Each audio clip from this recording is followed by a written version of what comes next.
Environmental psychology, Wikipedia audio. Environmental psychology is an interdisciplinary field that focuses on the interplay between individuals and their surroundings.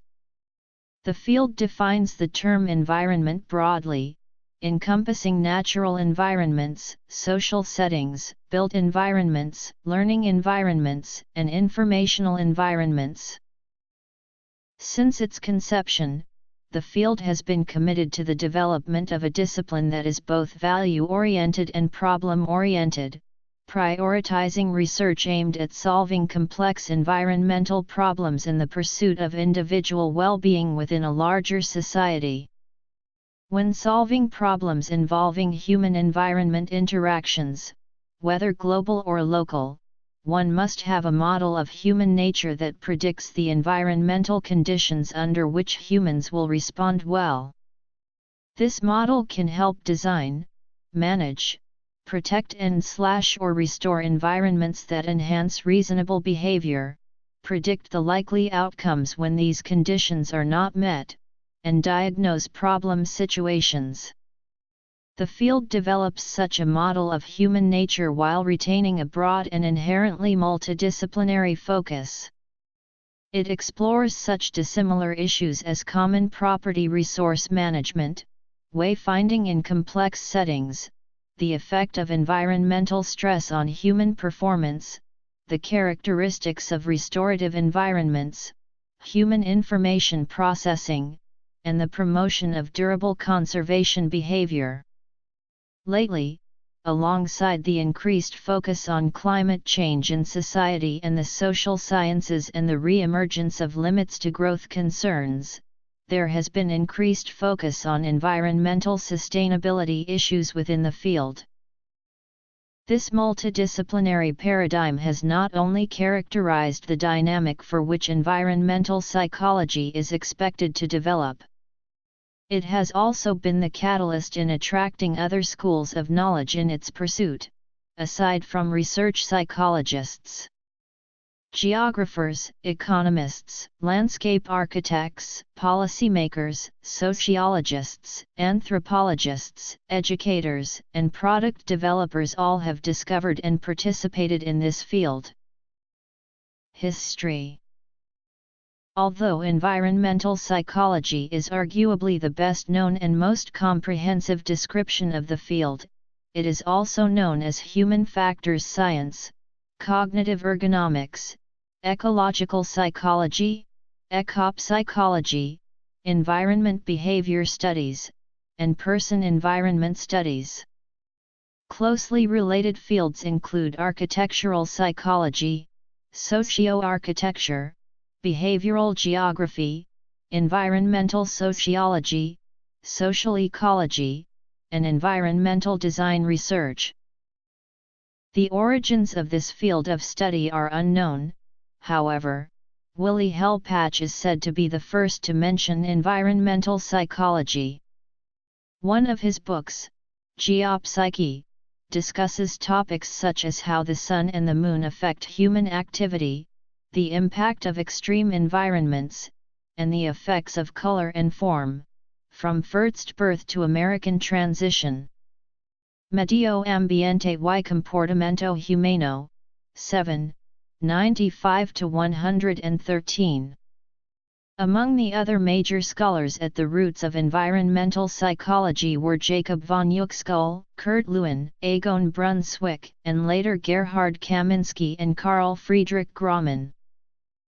Windows, particularly ones that can be opened and ones that provide a view as well as light, high ceilings, doors to divide spaces and provide access control, room-shaped square rooms feel less crowded than rectangular ones, using partitions to create smaller, personalized spaces within an open-plan office or larger workspace, providing increases in cognitive control over aspects of the internal environment, such as ventilation, light, privacy, etc., conducting a cognitive appraisal of an environment and feelings of crowding in different settings. For example, one might be comfortable with crowding at a concert but not in school corridors, creating a defensible space. The end of World War II brought about a higher demand for developments in the field of social psychology, particularly in the areas of attitude change, small group processes, and intergroup conflict. This demand caused psychologists to begin applying social psychology theories to a number of social issues such as prejudice, war, and peace. It was thought that if these problems were addressed, underlying notions and principles would surface. Although this period was crucial to the development of the field, the methodologies used to carry out the studies were questionable. At the time, studies were being conducted in a laboratory setting, which caused some doubt as to their validity in the real world. Consequently, environmental psychologists began to conduct studies outside of the laboratory, enabling the field to continue to progress. Today, environmental psychology is being applied to many different areas such as architecture and design, television programs, and advertisements. Environmental psychology is a direct study of the relationship between an environment and how that environment affects its inhabitants. Specific aspects of this field work by identifying a problem and through the identification of said problem, discovering a solution. Therefore, it is necessary for environmental psychology to be problem-oriented. One important aspect of a problem-oriented field is that by identifying problems, solutions arise from the research acquired. The solutions can aid in making society function better as a whole and create a wealth of knowledge about the inner workings of societies. Environmental psychologist Harold Proshinsky discusses how the field is also value-oriented because of the field's commitment to bettering society through problem identification. Proshinsky discusses the importance of not only understanding the problem but also the necessity of a solution. Proshinsky also points out some of the problems of a problem-oriented approach for environmental psychology. First, the problems being identified must be studied under certain specifications. It must be ongoing and occurring in real life, not in a laboratory. Second, the notions about the problems must derive directly from the source, meaning they must come directly from the specific environment where the problem is occurring. The solutions and understanding of the problems cannot come from an environment that has been constructed and modeled to look like real life. Environmental psychology needs to reflect the actual society, not a society built in a laboratory setting.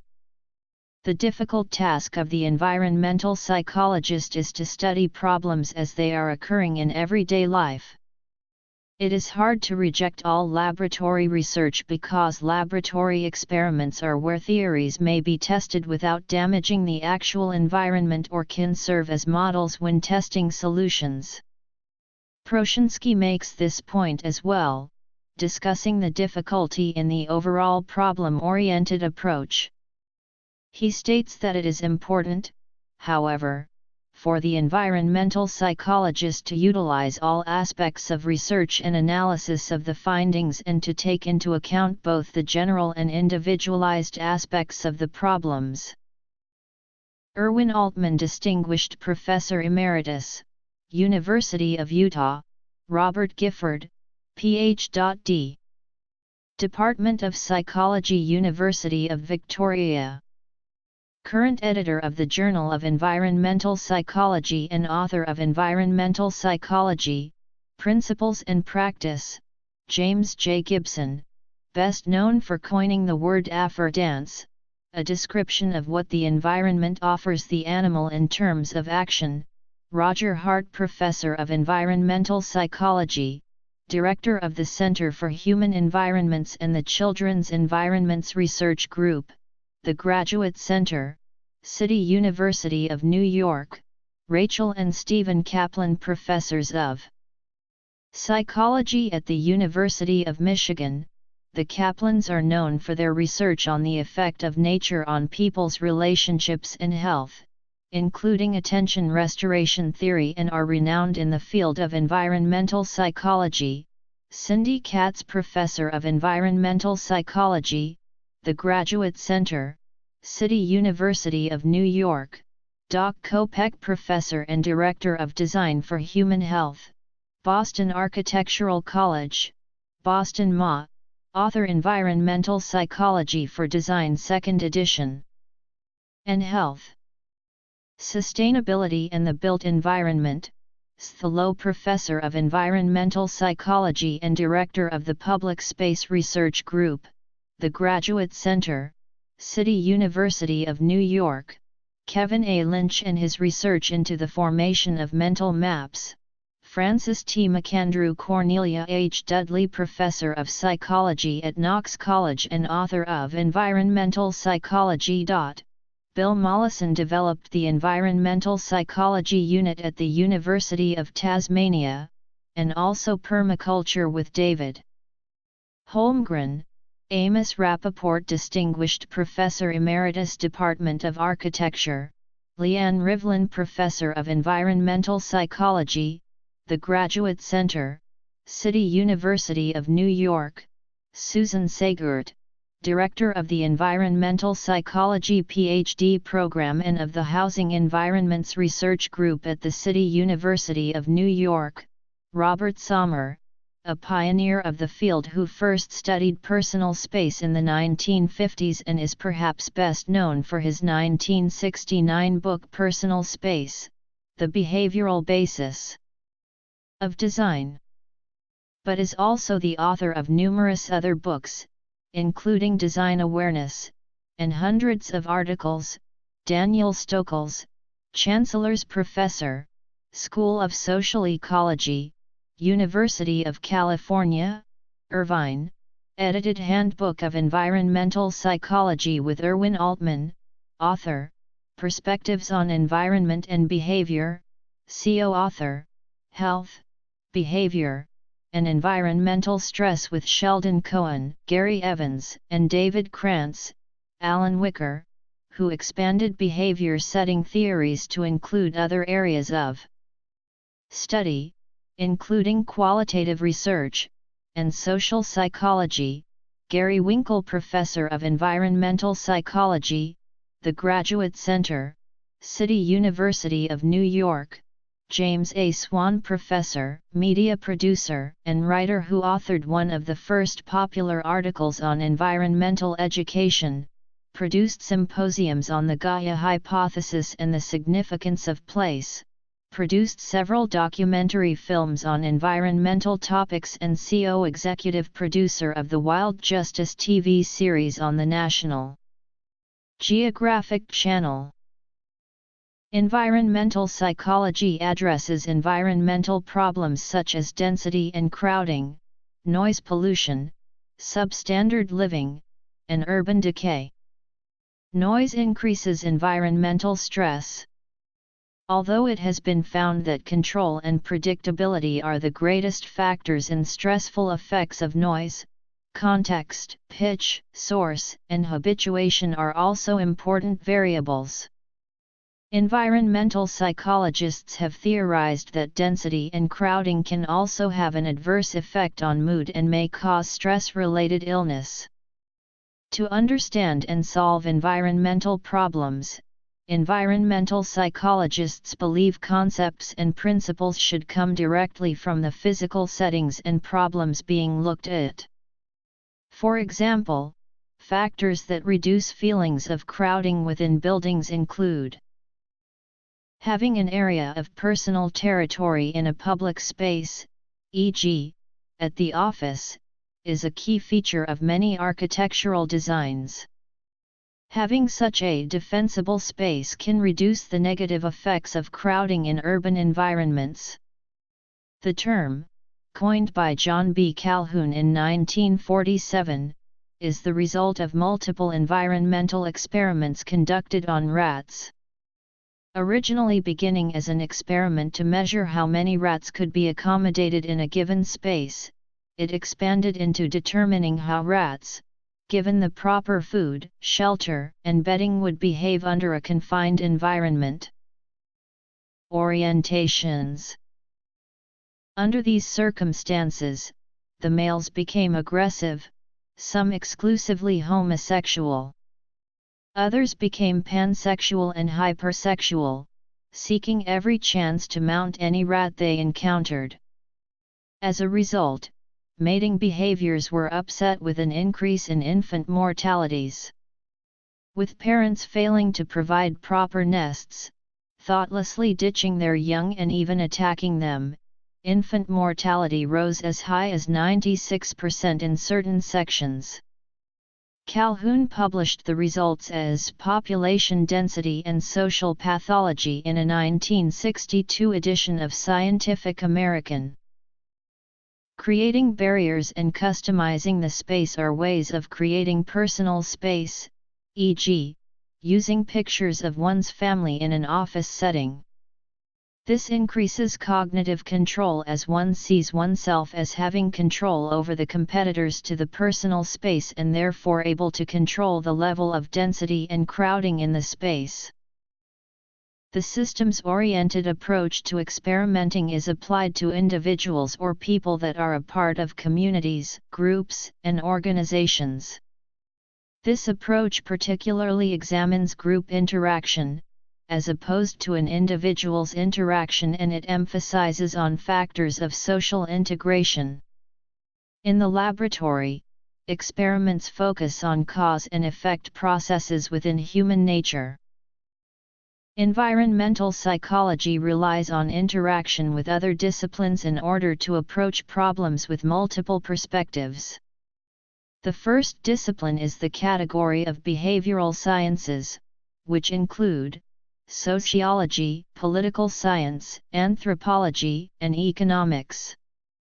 Environmental psychology also interacts with the interspecializations of the field of psychology, which include developmental psychology, cognitive science, industrial and organizational psychology, psychobiology, psychoanalysis, and social neuroscience.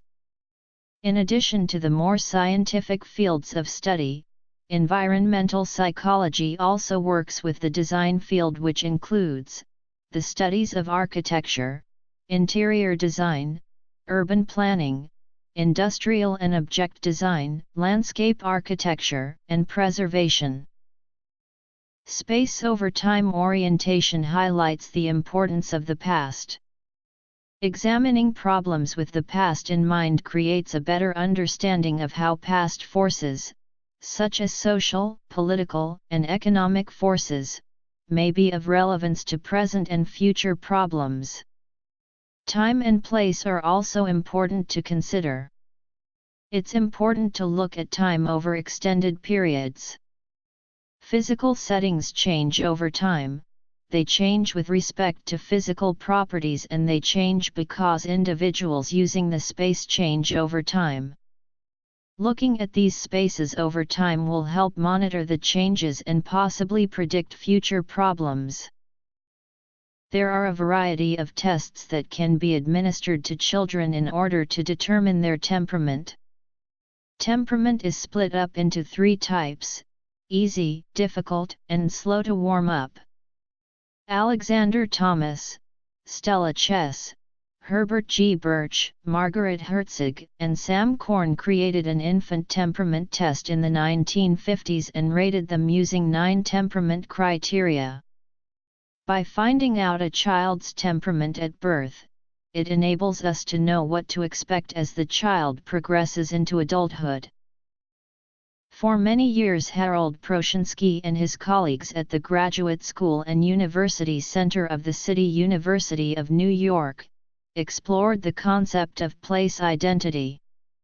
Place identity has been traditionally defined as a substructure of the self-identity of the person, consisting of broadly conceived cognitions about the physical world in which the individual lives. These cognitions define the daily experiences of every human being. Through one's attitudes, feelings, ideas, memories, personal values, and preferences toward the range and type of physical settings, he/she can then understand the environment they live in and their overall experience. Problem-oriented. Personal space and territory.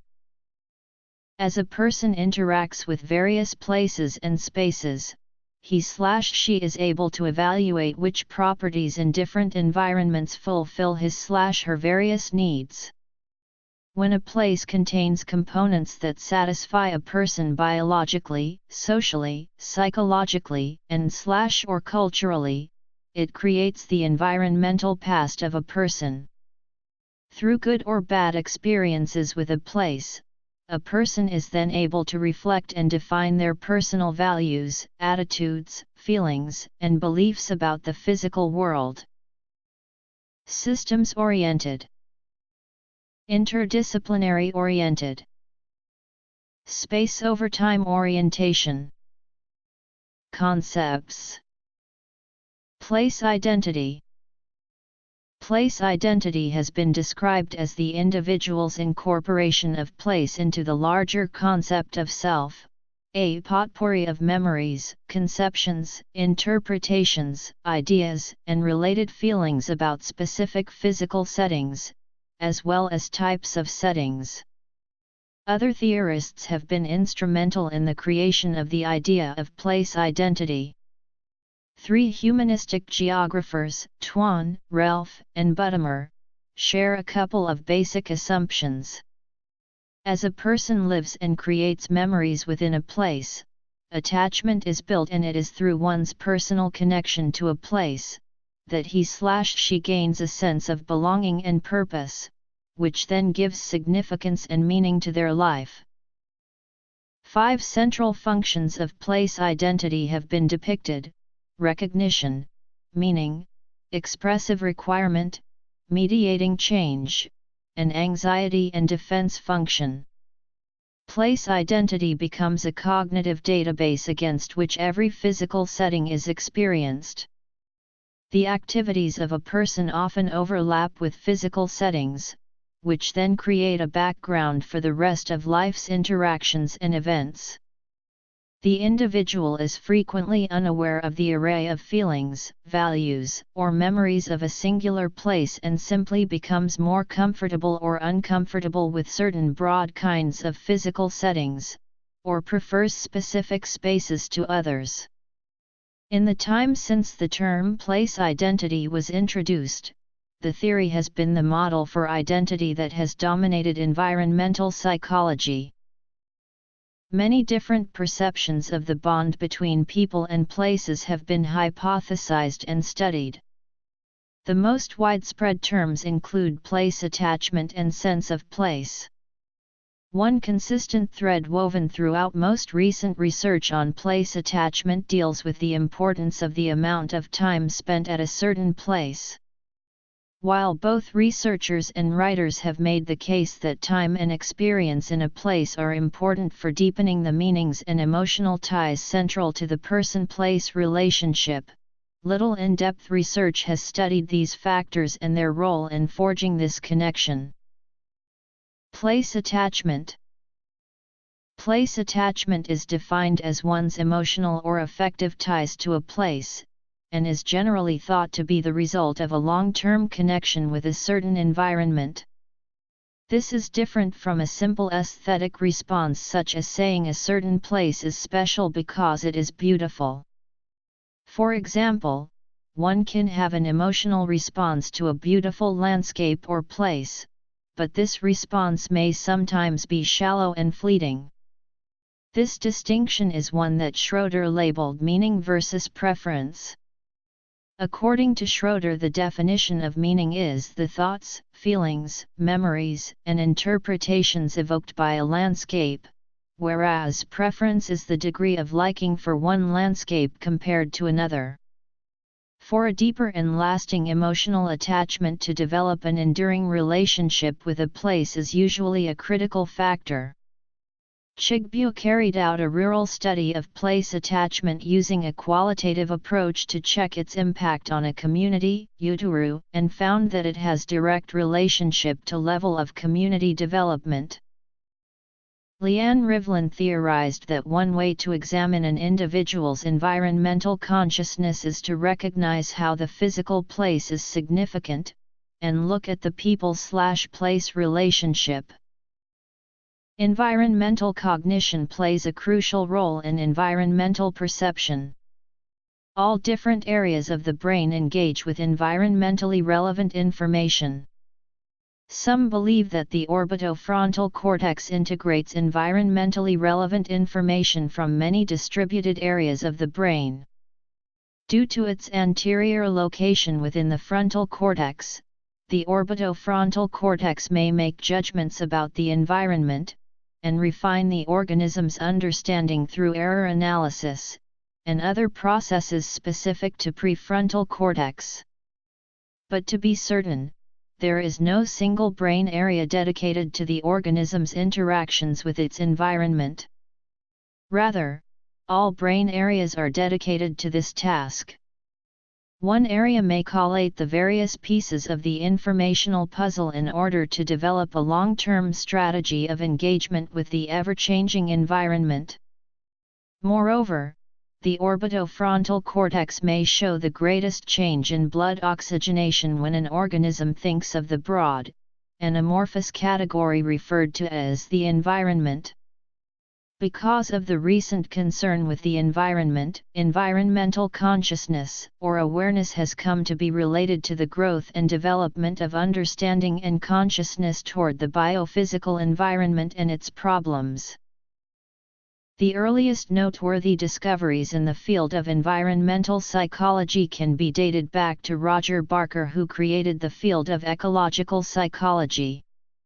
Founding his research station in Oskaloosa, Kansas in 1947, his field observations expanded into the theory that social settings influence behavior. Empirical data gathered in Oskaloosa from 1947 to 1972 helped him develop the concept of the behavior setting to help explain the relationship between the individual and the immediate environment. This was further explored in his work with Paul Gump in the book Big School, Small School, High School Size and Student Behavior. One of the first insightful explanations on why groups tend to be less satisfying for their members as they increase in size, their studies illustrated that large schools had a similar number of behavior settings to that of small schools. This resulted in the students' ability to presume many different roles in small schools, but in larger schools there was a propensity to deliberate over their social choices.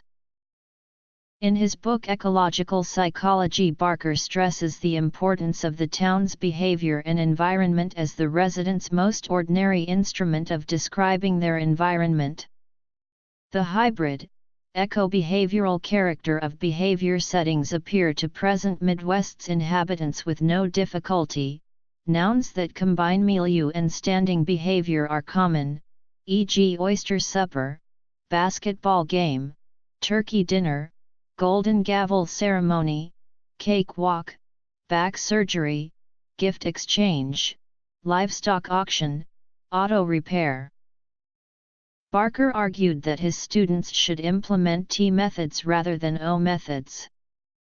Basically, Barker preferred fieldwork and direct observation rather than controlled experiments.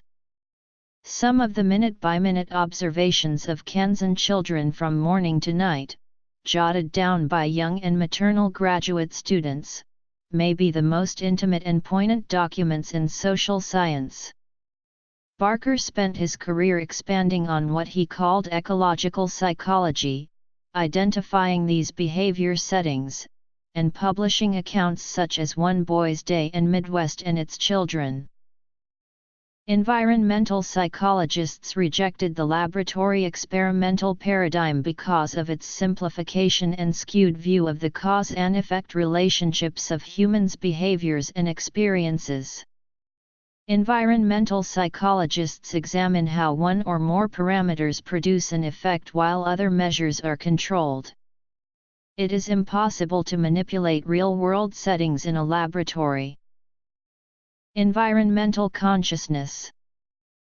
Environmental psychology is oriented towards influencing the work of design professionals and thereby improving the human environment. On a civic scale, efforts towards improving pedestrian landscapes have paid off, to some extent, from the involvement of figures like Jane Jacobs and Copenhagen's Jan Gehl. One prime figure here is the late writer and researcher William H. White. His still refreshing and perceptive city, based on his accumulated observations of skilled Manhattan pedestrians, provides steps and patterns of use in urban plazas. Behavior settings. The role and impact of architecture on human behavior is debated within the architectural profession. Views range from, supposing that people will adapt to new architectures and city forms, believing that architects cannot predict the impact of buildings on humans and therefore should base decisions on other factors, to those who undertake detailed precedent studies of local building types and how they are used by that society. Environmental psychology has conquered the whole architectural genre, which is concerned with retail stores and any other commercial venues that have the power to manipulate the mood and behavior of customers. From Philip Kotler's landmark paper on atmospherics and Alan Hirsch's effects of ambient odors on slot machine usage in a Las Vegas casino, through the creation and management of the Gruen transfer, retail relies heavily on psychology, original research, focus groups, and direct observation. One of William White's students, Paco Underhill, makes a living as a shopping anthropologist. Most of this advanced research remains a trade secret and proprietary. Applications. Impact on the built environment.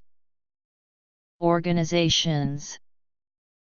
The field saw significant research findings and a fair surge of interest in the late 1970s and early 1980s, but has seen challenges of nomenclature, obtaining objective and repeatable results, scope, and the fact that some research rests on underlying assumptions about human perception, which is not fully understood. Being an interdisciplinary field is difficult because it lacks a solid definition and purpose. It is hard for the field to fit into organizational structures. In the words of Guido Franciscato, speaking in 2000, environmental psychology encompasses a somewhat bewildering array of disparate methodologies, conceptual orientations, and interpretations, making it difficult to delineate, with any degree of precision, just what the field is all about and what might it contribute to the construction of society and the unfolding of history. Environmental psychology has not received nearly enough supporters to be considered an interdisciplinary field within psychology. Harold M. Prose-Hanksy was one of the founders of environmental psychology and was quoted as saying, "As I look at the field of environmental psychology today, I am concerned about its future." It has not, since its emergence in the early 1960s, grown to the point where it can match the fields of social, personality, learning or cognitive psychology. To be sure, it has increased in membership, in the number of journals devoted to it, and even in the amount of professional organizational support it enjoys, but not enough so that one could look at any major university and find it to be a field of specialization in a department of psychology, or, more importantly, in an interdisciplinary center or institute. See the APA's list of additional environmental psychology graduate programs here. http://www.apadivisions.org/division-34/about/graduate-programs.aspx. Other significant researchers and writers in this field include Challenges, University courses, Other contributors, Notes, Bibliography.